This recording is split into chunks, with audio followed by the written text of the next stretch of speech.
సరే, మిస్సైల్ గురించి చెప్తారా మీరు? అంతకుముందు గాజా అప్పుడు కూడా ఈ మిసైల్స్ గురించి మీరు మాట్లాడారు అండ్ మీకు చాలా తెలుసు దాని గురించి. ఇప్పుడు ఇరాన్ చేయబోయే యుద్ధం చేస్తున్న ఈ మిసైల్ విషయంలో కూడా చాలా ఖరీదైనవి అని అంటున్నారు కదా? అవునండి, వాళ్ళు బ్యాలిస్టిక్ మిసైల్స్ వేస్తున్నారండి. ఒక్కొక్క బ్యాలిస్టిక్ మిసైల్ వచ్చేసి ₹1,50,00,000 ఉంటుంది. ఒక్కసారి వాడు వేస్తే ₹1,50,00,000 ఒక వేరే దేశం మీదకి పంపిస్తున్నాడు. అది డిస్ట్రాయ్ చేయడానికి ₹1,00,00,000 అవుతుంది మన ఇండియన్ డబ్బుల్లో. సో ₹2,50,00,000 ఒక మిసైల్ గనక ఒక వేరే ఖాళీ ప్లేస్ లో పడితే గనక అది ₹2,50,00,000 నష్టం. లేదా జనావాసంలో గనక పడితే గనక చాలా మంది చనిపోయేటువంటి అవకాశం ఉంది. మీకు కొన్ని విజువల్స్ పంపించాను నేను. ఆ పార్ట్స్ డిస్మాండిల్ అయినటువంటి పార్ట్స్ కూడా ఎలా పడుతున్నాయి, ఎంత లోతుగా గుంట పడుతుంది, ఇవన్నీ చూసారు మీరు. వీళ్ళకి వేరే పని ఏమి లేదండి. పొద్దున్న లెగటం, ఈ బాంబులు తయారు చేసుకోవడం, రెడీగా పెట్టుకోవడం. ఇప్పుడు న్యూక్లియర్ ఎన్రిచ్మెంట్ అనేది మొదలు పెట్టారు. ఇది 2015లో, 2015 కంటే ముందు ఒబామా ఉన్నప్పుడు వీళ్ళిద్దరి మధ్యన యుఎస్ ఇరాన్ మధ్యలో న్యూక్లియర్ ఎన్రిచ్మెంట్ ఫర్ సివిలియన్స్, వాళ్ళ కరెంట్ ఉత్పత్తి కోసం వీటి మీద వాళ్ళు సైన్ చేశారు. కానీ అదే అదునుగా వాళ్ళు యురేనియం ఎన్రిచ్మెంట్ అనేది చేసేశారు.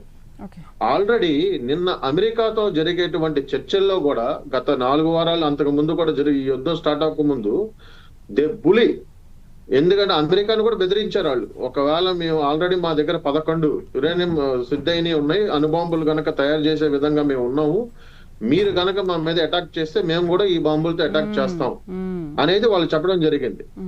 సో డాక్యుమెంటరీ ఎవిడెన్స్ కూడా ఉంది వాళ్ళ దగ్గర, యుఎస్ దగ్గర ఇప్పుడు. సో వాళ్ళకు ఉన్నటువంటి ఏకైక లక్ష్యం ఏంటంటే ప్రపంచాన్ని శాంతిగా ఉంచకూడదు, ప్రపంచంలో ఎవడో కూడా శాంతిగా బతకూడదు. కానీ పైకి మట్టికి వీళ్ళు ఒక దేవదూతల్లాగా, మేమే దేవుడు పంపించినటువంటి దూతల్లాగా మాత్రమే మాట్లాడతారు. మీరు చూడండి, ప్రపంచంలో ఎక్కడైనా వాళ్ళ సొంత ప్రజల్ని చంపుకునే దేశం ఎక్కడైనా ఉందా? అసలు ఎవరు ఉండరు.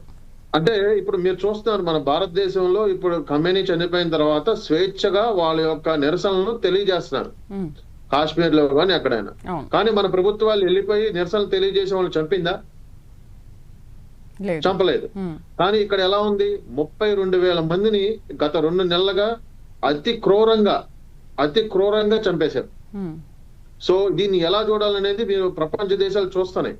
అందుకనే ఇన్ని ముస్లిమ్స్ కంట్రీ, ఒకవేళ నీకు యుద్ధం జరిగితే నువ్వు అమెరికాతో ఇజ్రాయెల్తో యుద్ధం చేస్తున్నావు, నీ సాటి ముస్లిం కంట్రీ అయినటువంటి ఈ కంట్రీస్ కేవలం వాళ్ళ ఎయిర్ బేసెస్ ఉన్నాయని చెప్పి వీళ్ళ మీద ఎందుకు వేస్తున్నారు అనేది ఎవరికి అర్థం కాని విషయం. మీరు ఖతార్ లో చూసుకుంటే బుర్జ్ ఖలీఫా మీద, మళ్ళీ ఇక్కడ దుబాయ్ లో బుర్జ్ ఖలీఫా మీద, ఖతార్ మీద, మీరు కువైట్ మీద, నిన్న సౌదీ అరేబియా యుఎస్ కాన్సులేట్ మీద, ఈవెన్ దుబాయ్ లో యుఎస్ కాన్సులేట్ మీద ఇన్ని రకాల బ్యాలిస్టిక్ మిసైల్స్ వేస్తున్నారంటే ఒక పెద్ద ఆయన చనిపోయిన తర్వాత కూడా దాని కింద అంటే దాని యొక్క వాళ్ళ యొక్క రూట్స్ ఎంత డీప్ గా ఉన్నాయో చూడండి. అంటే ఇప్పుడు వాళ్ళ అంతిమ లక్ష్యం ఏంటి? Death to Israel, death to America అనే ఒక నినాదం పెట్టుకున్నారా, లేదు ఒక చమురు మీదే పెట్టుకున్నారా?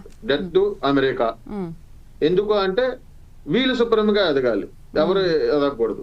నీకు ఇప్పుడు అమెరికా ఏం చేసింది, చాలా మంది మన పొలిటికల్ అనాలిసిస్ అందరూ కూడా ఇండియాలో మనం ఇరాన్ తో ఇలా ఉన్నాము, లేకపోతే ఇజ్రాయెల్ తో అలా ఉన్నాము, ఇజ్రాయెల్ అక్కడ జెనోసైడ్ చేసింది, లేకపోతే ఇరాన్ ఇలా తప్పు, ఒక దేశంలోకి వెళ్ళి మనం వెళ్ళి బాంబులేసి ఒక దేశం యొక్క సార్వభౌమ అధికారాన్ని మనం తీయకూడదు, ఇదంతా కూడా యుఎన్ వైలేషన్ ఇవన్నీ మాట్లాడుతున్నారు. మరి సొంత ప్రజలను చంపుకున్నప్పుడు అది వైలేషన్ కాదండి? అదే కదా, 32,000 మందిని చంపడం వైలేషన్ కాదా? ఈ పెద్దవాళ్ళందరూ మాట్లాడే వాళ్ళందరూ ఈ 32,000 మంది ప్రాణాలు కాదా? ఓన్లీ గాజాలో ఉన్న వాళ్ళు మాత్రమే ప్రాణాలా? ఇవన్నీ కూడా ఆలోచించుకోవాలి, ప్రతి ఒక్కళ్ళు కూడా ఆలోచించాలి.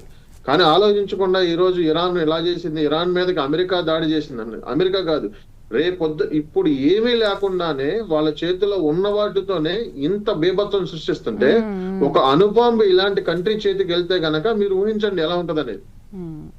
అందుకనే ఇప్పుడు ట్రంప్ అంతగా సీరియస్ అవుతున్నాడు.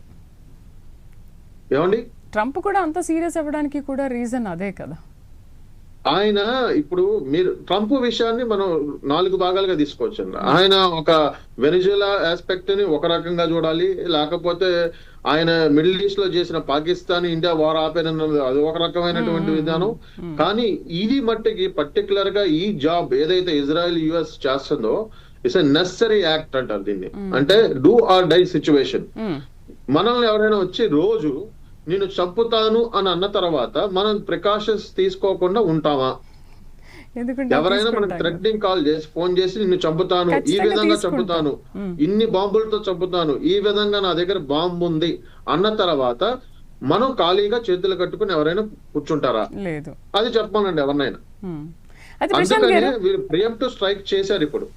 ఎందుకు? దానికి ఎవిడెన్స్ ఉంది. అక్కడ ఎవరైతే ఉన్నారో నిన్న ఖమేనీ చనిపోయిన తర్వాత, అయతొల్లా ఖమేనీ చనిపోయిన తర్వాత ఆయన కొడుకుని ముర్తబా ఖమేనీని మళ్ళీ సుప్రీం లీడర్ గా ఎన్నుకున్నారు. వీళ్ళందరూ కూడా చేసేది ఏంటి? వాళ్ళకున్నటువంటి సుప్రీం లీడర్స్ కావాలి, భావజాలాన్ని ముందుకు తీసుకెళ్ళాలి, ఉండాలి, వాళ్ళ చేతుల్లోనే ఉండాలి, ఇంకెవరి చేతుల్లోకి వెళ్ళొద్దు, వాళ్లే పరిపాలించాలి, మళ్ళీ మళ్ళీ దాడులు చేస్తూ ఉండాలి.